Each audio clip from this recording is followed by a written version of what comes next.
It's really odd because this is afternoon for me because I'm over in the UK. So it's a real privilege really for me to be able to join you guys and talk to you a bit about a project that I've been doing. I did last year really, and then talk to you a bit about some of the differences that there are with Hedeby and other tunic remains from Europe during the Viking period, and tunics of a similar age as well. So I guess without further ado, I'll start my slideshow. So let me just share my screen with you guys. Here we go. There we go. So I think for me, this is a project that I started last year when somebody approached me saying, could I make him a Hedeby tunic? Because he didn't feel he had the tailoring skills required for a Hedeby tunic. And one of the things about the remains from Hedeby is that you get the introduction of more complex pattern cutting and seams within some of the structures of some of the clothing at Hedeby, which isn't really seen prior to the 10th century anywhere else in the Viking world. So that's why I started the project. So just to give you a bit of a background, first of all, of who I am and what I'm doing. So I've been reenacting for probably about 25 years. I started as a teenager, being dragged along as a Mardy teenager to the York Viking Festival every year, and very quickly realised that if I couldn't beat them, I'd have to join them. So I started going independently, not as part of any group, but my mother was trading. So I got dragged along with my mother because she didn't have any childcare, and that's how I started. But previous to that, my mum's always been into spinning and handicrafts, and I taught myself to weave secretly on a cardboard box with a tablet loom that I built, and I hid under my bed because I didn't want my mum to see that I'd nicked her embroidery threads. So that's kind of how I got into it. I then went and studied archaeological sciences at the University of Bradford, and so I've got a first-class degree in archaeological sciences.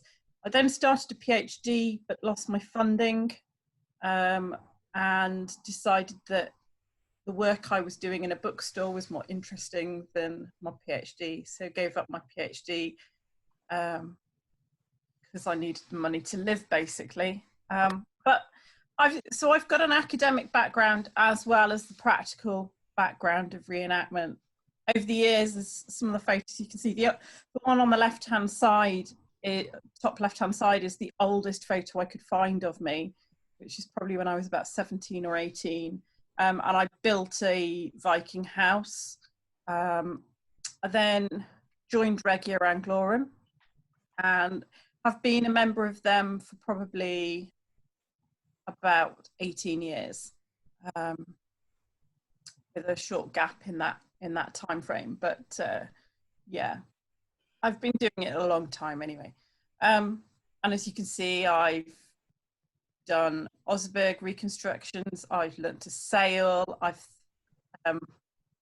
shot arrows off the top of castle keeps, I've done all sorts of exciting stuff, and processed nettles and flax, and learnt all sorts of different things.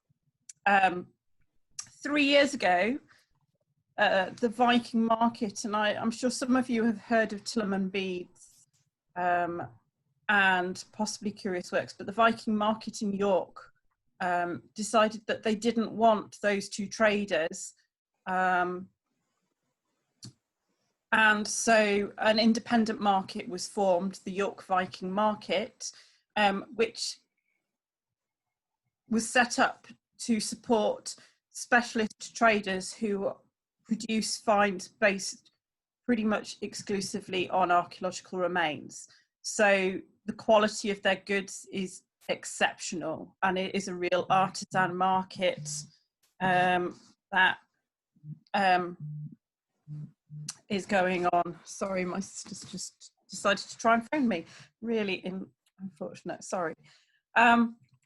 And so we formed Waffle and Wood to try and support this. And my partner does a lot of woodwork. So you can see he's made all sorts of things like Bowstead beds, benches from Dublin, bag handles from all over the world, all sorts of different things. And then I've sort of upscaled my clothing production at that stage. I'd always made my own clothes, and made 1 or 2 pieces for other people, but I started doing it on a more commercial basis. I wouldn't say that it's my profession. I'm a teacher by trade.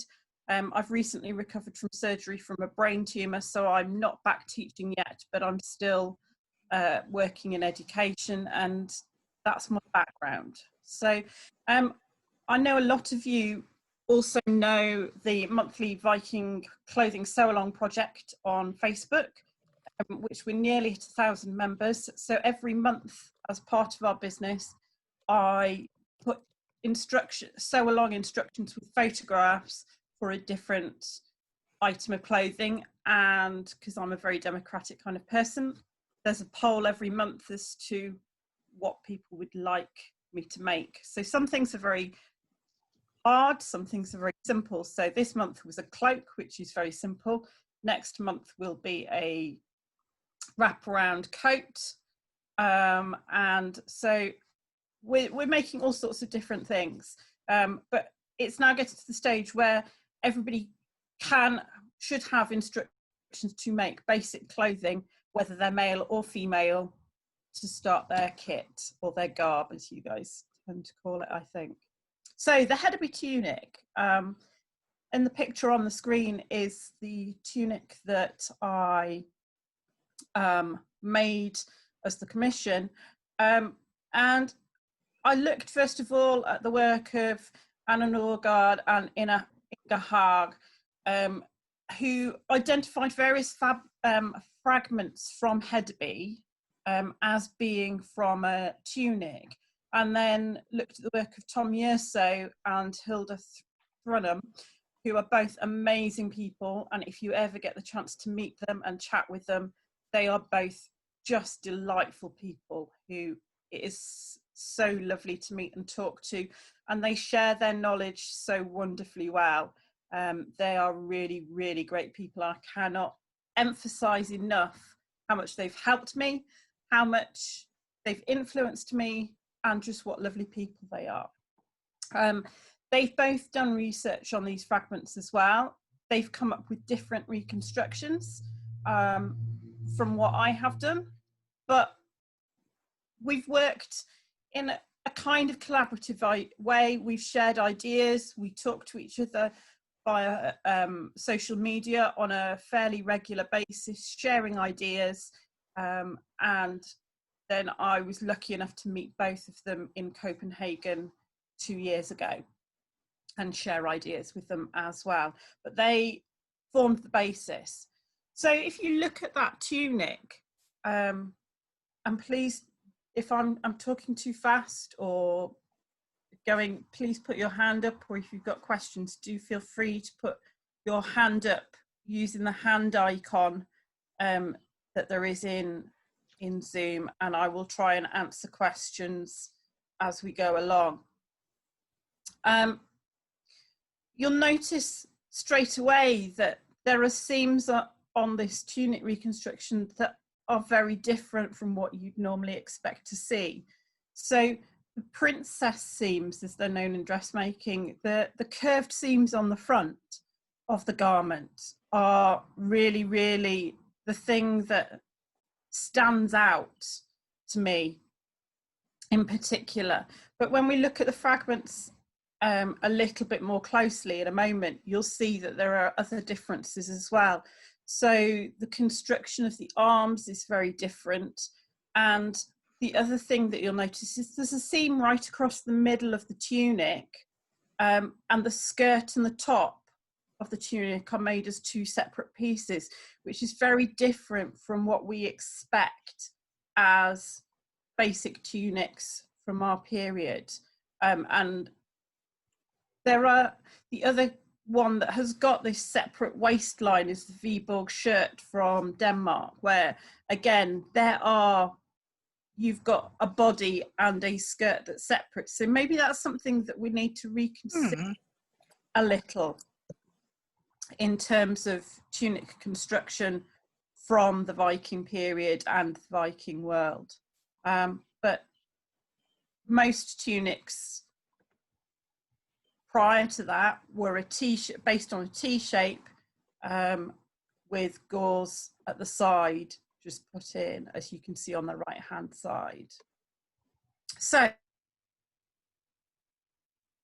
fragment 18, and I've not got a cursor that I can oh yeah, hopefully you can see my cursor here, and you'll notice there is a seam here when my mouse is running up and down, and a seam here.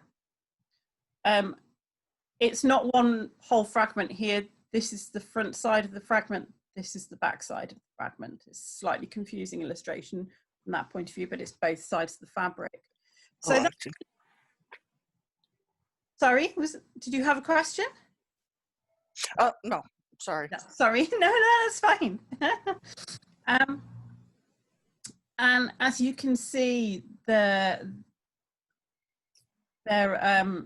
these seams form a different shape from what we're used to, very, very different shape. And they look very much like modern princess seams that you see on the back of tunics. Now, so this could well be the piece from the back of a tunic, or it could be the piece from the front of a tunic, or I'll leave you with the thought that it might not be a tunic at all, but in fact a jacket, and that this seam here is a seam with a facing an opening for a jacket down the middle of the tunic. Now, I haven't reconstructed that yet. That's my next project, is to look at that as a possibility, but I'll just leave you with that thought for a moment. So these are the two seams that really are of interest on this fragment, and have formed why I've got those interesting seams on that reconstruction that you can see on the thing. Now, in terms of cutting a pattern, I took the archaeological evidence and drew the rough shape. I then took the measurements of my friend who I was making the tunic for, and on my initial sketch, put his measurements where I thought they would fit. Now, because I'd never made this garment before, and it is different from anything that I'd made before, I wasn't 100% certain it was going to fit, and that I'd got the shaping right as well, which is why I made a mock-up first of all. So the top photo, where it says back, is actually the mock-up that I sent him, and the lower one is the front of the real thing. The fabrics are slightly different. I tried to get as close a fabric to what he wanted as possible, but it hung the same, behaved the same. But I did find that hand woven fabric compared to machine woven fabric, even if it was very similar weight, behaved very differently when I was actually sewing it. But you can see those princess seams really nice and clearly. There's a fold in this pattern down here. I didn't put a seam in. I used this as a fold in the fabric, so that the side panels wrap round completely, round the body. The sleeves are also a really interesting construction. They're not the most economical with cloth, and they're made of 2 or 3 pieces. It's sometimes debated whether these 2 pieces here, A and B, were originally 1 piece, and B is a repair patch, or whether they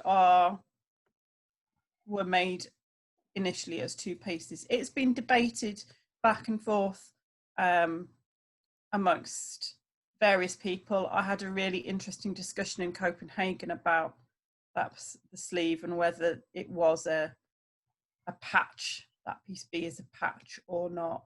Unfortunately, I've not actually been able to see the originals to know, but Tom Yerso had seen the originals. And he was in 2 minds as to whether it was a patch or whether it was part of the original construction. But you can see really clearly that there's this really nice tailored upper of the sleeve as well, which is interesting because on previous fragments there never have been, to my knowledge really, from our period, that curvature on the tailored sleeve. So I'm just going to pause for a moment because I've got a few comments in the chat, if I can work out how to actually view that while I'm sharing my screen. Bear with me a moment. Would you like me to read them to you and you can answer them? I can do that. Yeah, go for it. That would be helpful. First question from Gudrun. Can you buy and ship goods to the USA? Yes. I believe that postage is working again to the USA. Obviously, cost depends, but yes, I can theoretically ship to the USA, yes. Okay. The next question from Baron Ariane. That does make sense as a jacket. And so that was a statement. The next one is, do we know anything about the status of this garment or the Viborg shirt? It occurs to me that some of the tailoring might be a result of piecing. In terms of the status of both garments, no, we don't know the status of the person involved. These fragments were found from the harbour and at Hedeby, and had been used as sort of caulking on the edge of the harbour. So there's boards that hold the harbour in place, wooden boards, and these have been tarred and stuffed down. And some of the fragments are deliberately ripped or cut to fit in those cracks to stop water seeping in. So no, we don't know the status of these. Viborg shirt, again, we don't know the status. It was found in a post hole. It looks as though it fits a teenage boy. We're assuming a boy again, but it's that kind of size, and it doesn't appear to have space for cleavage, so hence the assumption it's a boy. But we know nothing about it other than it was in a post hole, and it's a very odd thing to find in a post hole. So status wise, we don't know the status of these garments. And one more question. It appears to have a lot of 18th, 19th century styles of the sleeves and body. Was the construction of wool or linen? What type of thread were they sewing it with? It is made from wool, and it's all sewn in, I believe, 2-ply handspun wool. It's from securely dated contexts. So although, yes, there are some very clear parallels with much later period costuming, it's from very, very securely dated contexts in Hedeby. So there isn't any doubt about it its date, it is definitely 10th century from Hedeby. So I hope that answers those questions so far. As you can see, the sleeve construction though is very odd. I have to say, having subsequently made myself a tunic using the pattern, it is really, really comfortable. And where the patch little bit is, lines up perfectly with the elbow. And it wouldn't surprise me at all if it's like, I don't know if you have this sort of stereotype in the States, but a geography teacher's patch on his geography teachers in the UK almost invariably, and I can say this as a teacher, it's still true to this day, wear jackets that have leather patches on their elbows. And that patch, that small bit, fits in with that patch concept very, very well. So maybe that's the origins of those jackets with patches on the elbows. And that it was a reinforcement patch rather than a repair patch. You'll notice that on the original, I think you can find, oh, sorry, I think you can see, sorry, that inset is a completely different colour, and it was made from a different fabric from the rest of the sleeve. So it may well be that that was a harder wearing cloth or something similar. As I say, I've not been able to fully examine, I've not fully examined all the information because I don't read German, and I've not had the joys of going to examine the object itself, but I do hope to one day. In terms of making the pattern for the sleeve, this was an interesting challenge. How do you produce those curves and ensure they fit? This tool, the bendy ruler, or a draftsman's curve is the other name for them, is the most useful tool ever. It's got inches on one side, centimeters on the other, so you can use whichever measurement scale you're familiar with or happy with, and it bends. So you can create a line with a curve of a fixed length really, really easily. So if you don't have one of these and you're into your dressmaking or your pattern making or kit, or just want a really cool tool that isn't very expensive, these are amazing things.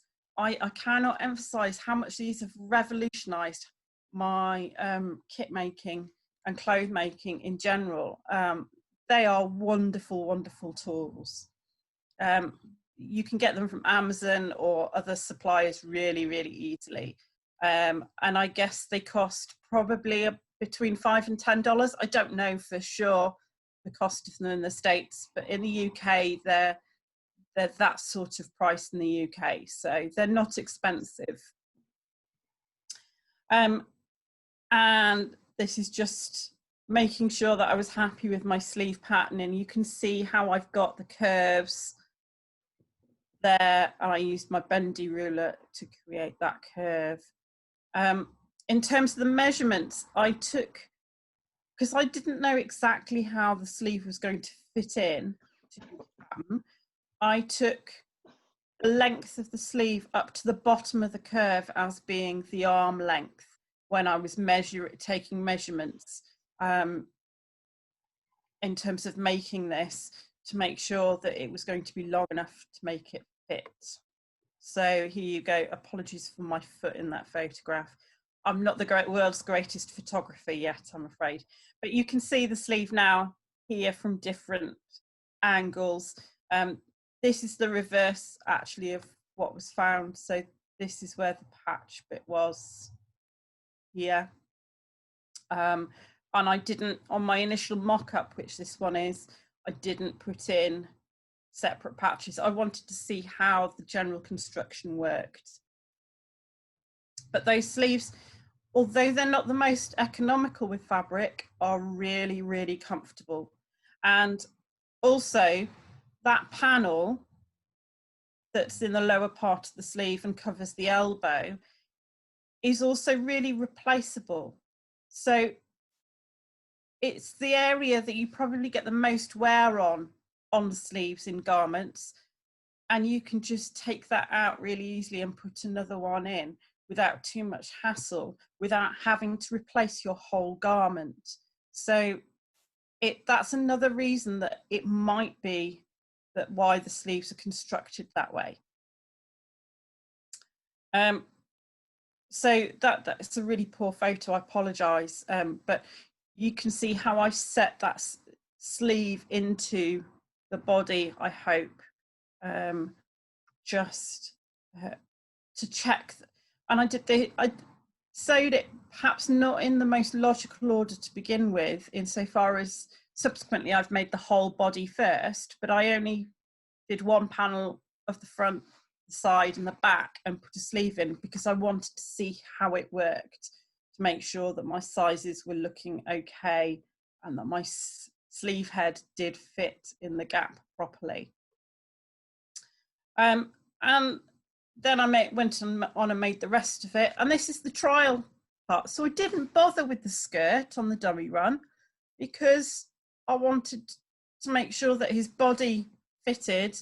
So I sent it off to him in the post because at the time I was housebound, having awaiting surgery for my brain tumour. So I sent it to him into the post. He sent me photos back. We did some adjustments on sleeve length because you can see clearly that the sleeves are slightly long. But other than that, it fitted really, really well, and I was really pleased with what we got. The skirt fragments are really interesting as well. So we've got different seams here. So it looks as though there's two trapezium or trapezoid shaped panels and a triangular shaped panel. Now, interestingly, that seam that I've highlighted on the far right hand side also appears to have what could be the edge of a pocket. So where that thread is really thick and black, that appears to be the whipping on the edge of another piece of fabric that looks like a pocket, possibly, or a slot. So I made the skirt pattern. Now I combined the two trapezoids into one piece because in a moment you'll see how tight the fabric was for that I got to make the tunic. Now this is beautiful, hand woven, hand spun fabric, dyed with weld, that the person who I made it for provided me with. He'd bought it from Russia and had it imported from Russia.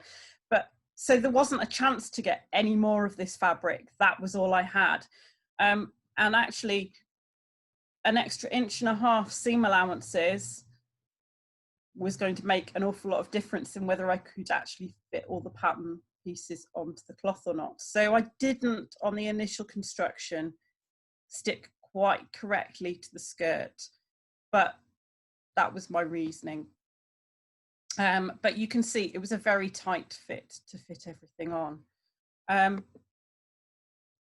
But I did get everything on, and I did, in fact, put him a pocket in as well on that skirt. So, as you can see, there are lots of differences with those two tunics.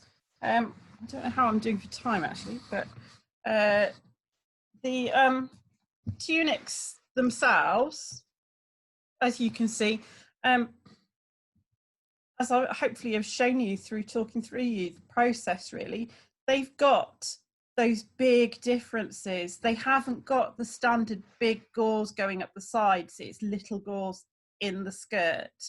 The sleeves don't have the underside little square underneath the armhole. They've got those tailored sleeve tops instead, and the body shape is completely different to anything else that's been found in the Viking world. So I don't know, has anybody got any questions that they would like to ask? Here's the tunic in all its fineness, finished. And any more questions about the process? I know it's been a bit of a whistle-stop tour, but I felt it was really important that you had the chance to ask some questions as well if you wanted to.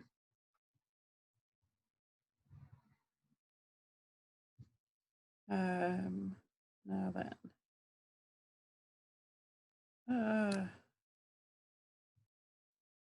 Okay, so if I just stand up for a moment, I'll pop my computer laptop down, and I'm actually wearing, I don't know if you can see my Hedeby tunic here, and this one has a pocket as well, which I've put in. There you go. So I just thought you'd like to see my one in all its fineness as well. So you're all really quiet. It's really, really weird. Anybody got any questions? Yes, I do. What about adornment or any decoration has been found on tunics? There isn't really particularly decoration found on any of the tunics that we've got from our period. There is decoration in the form of a plait. It's complicated plait or braid that's put down all the seams and sewn onto all the seams from Hedeby on a hanger rock fragment. And I believe somebody's talking about that later on today, possibly in room 3. Okay. I think. And then there are decorative stitch types that have been found on headwear from Holland, from our time period and a little earlier as well. So from sort of the 6th through to the 10th century, which is a variation of herringbone, a little more complex than that. But in terms of actual decoration on clothing from the Viking period, there is very, very little. There is a bit of embroidery from Mammon. There is a bit of embroidery from Oseberg. There is the Langors textiles, which we don't know whether they're embroidery or they're clothing or not. They possibly are, they possibly aren't, in Wales. And again, that's probably secular Welsh rather than Viking as such. But in terms of actual embroidery on clothing, there is very, very little. There is more embroidery not on clothing. So you've got things like, there's a reliquary pouch from York. Interestingly, the only bit of embroidery from York really on clothing is on the shoes. So there's three different shoes, I think, that have got decorative stitching on the shoes. So I haven't got a shoe to hand really. So going down the foot, there's embroidery there on one of them, and then round the top of the openings, there's decorative embroidery on a couple of them as well. So they did do a little bit of decorative stuff, but perhaps not as much as sometimes we see on some reconstructions. I had a couple of questions along the same lines. What were your different stitches that you used on that reconstruction? So for this one, I hemmed every piece first using a basic hem stitch, and then I whip stitched all my seams, and that appears to be how the original was done. The seams were done on this particular original. There are other seams types on other garments, so the Viborg shirt has got probably a dozen different seam types that are predominantly designed to use as little thread as possible to make that garment. You've got 4 pieces of cloth being held together by 1 thread, and it's an incredibly strong seam, but it's a stitch that's unique to Viborg, really. I mean, it's a variation of running stitch, but it's very, very unique. Then you've got herringbone stitches are used as hem stitches. There are, but they're not really decorative. They're on the inside of the garment, and I think that's important to emphasize as well. They're functional, not decorative. And again, I think there's somebody talking about how to do all those different seams and stitches today. So I don't want to tread on their toes too much and talk too much about It's actually me, so Okay. it's okay. the different. I just wanted to link our classes together and make sure I'm covering that. Thank you. But yeah, the stitches, they're all basic. Things like back stitch isn't really used at all during our period. It's mainly running stitch, tiny, tiny stitches that are like a 1/16 of an inch or smaller even, some of them. You're looking at 1 or 2 threads in the fabric is the length of the stitch. They are tiny.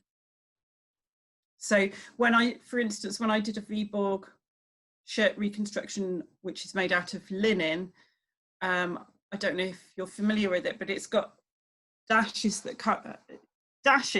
in running stitch that come to a square here on the garment, and from my shoulder down to the square, I had over 100 stitches on my reconstruction. My stitches are that small, and that's what they were on the original.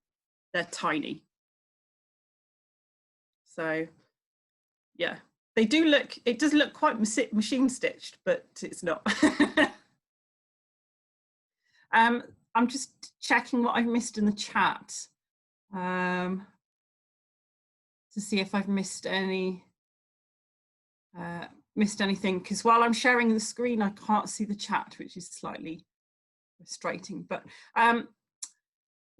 somebody said little tailored pattern pieces might allow for the garment to be cut from less fabric. They do sometimes, and sometimes it means that you need more fabric because you've got to add extra seam allowances. So it's a very fine juggling act to get your best fabric usage, really, because for every seam you put in, you need more fabric for the seam allowance, but you can juggle your pieces far better on your fabric. So it's a really fine art that I'm learning more about all the time in terms of fitting pieces of pattern onto fabric and making sure that the fabric grain's going in the right direction. And I'm not sure that they particularly worried about grain direction of fabric in our period particularly, but I think it happened naturally to a certain extent because they'd only got very fixed pieces of and sizes of fabric to use. So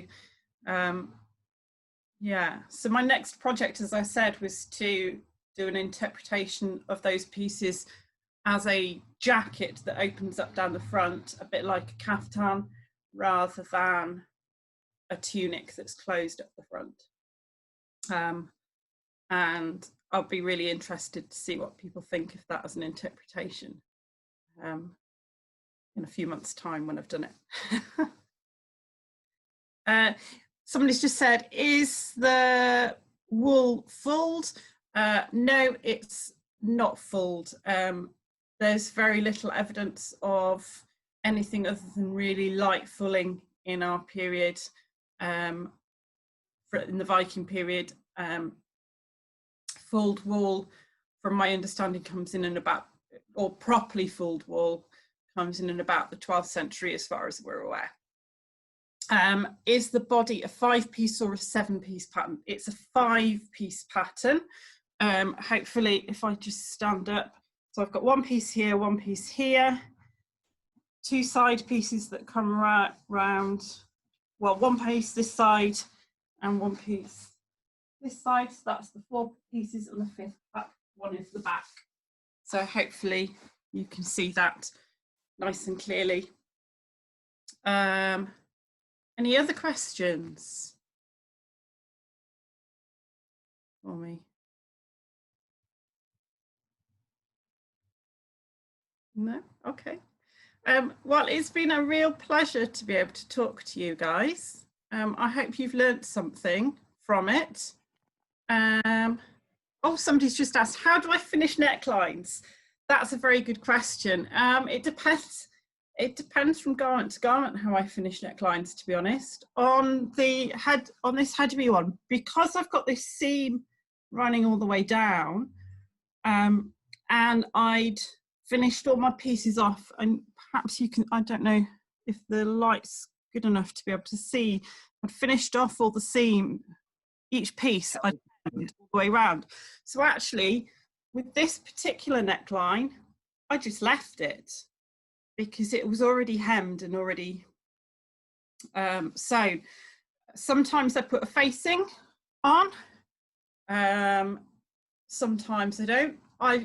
I've got a customer at the moment who I'm making one of these for, where I will put a facing here because he's more sensitive to wool than I am or my previous client is, and so they just want a linen facing just so the wool doesn't itch, but they want the tunic made out of wool. So I will put a linen facing in for him, but I hem them generally with a rolled hem as small as I can. It's easier in linen than in wool, but I tend to find to get a really fine rolled hem, but I tend to do a rolled hem as much as possible wherever possible. Any other questions? This was awesome. Thank you. I hope you all enjoyed it, and do follow Waffle. If you're not a member of the monthly sew on Waffle and Wood, please do join. We'd love to see your projects. And there's a month, as I say, there's a monthly project every month. This month was a tasseled cloak, which is very, very simple, but it explains a bit about the history of where I've got patterns from, the archaeological evidence or the iconographic evidence, if there isn't very much evidence archaeologically, and Waffle and Wood as a whole, our aim is just to create as much as we can, both in wood and in textiles. And we do a bit of leather work as well. Do you have a website? We have just got a website, which I actually put together after I submitted my presentation. So it's waffleandwood.wordpress.com. Sorry. I'll pop it in the chat. Let me pop it there. PowerPoint is actually up in the handouts area too, if people want to see the those email. pictures. The web page isn't on the PowerPoint, but the Facebook group. Correct. Yes. Yep. But I've just put the web page on there as well. And feel free if you've got questions. My philosophy is that knowledge is there to be shared, not to be hidden away. So I will share anything that I know with anyone who wants to know. So if people have got questions, feel free to message me or Facebook me or email me, whichever you want, really. And I will ask the questions if I can. And if I can't, I'll try and put you in the direction of somebody who can, or say, we just don't know that yet. So Thank you. Thank you. Thank you. Very much. Thank you so Fantastic. much.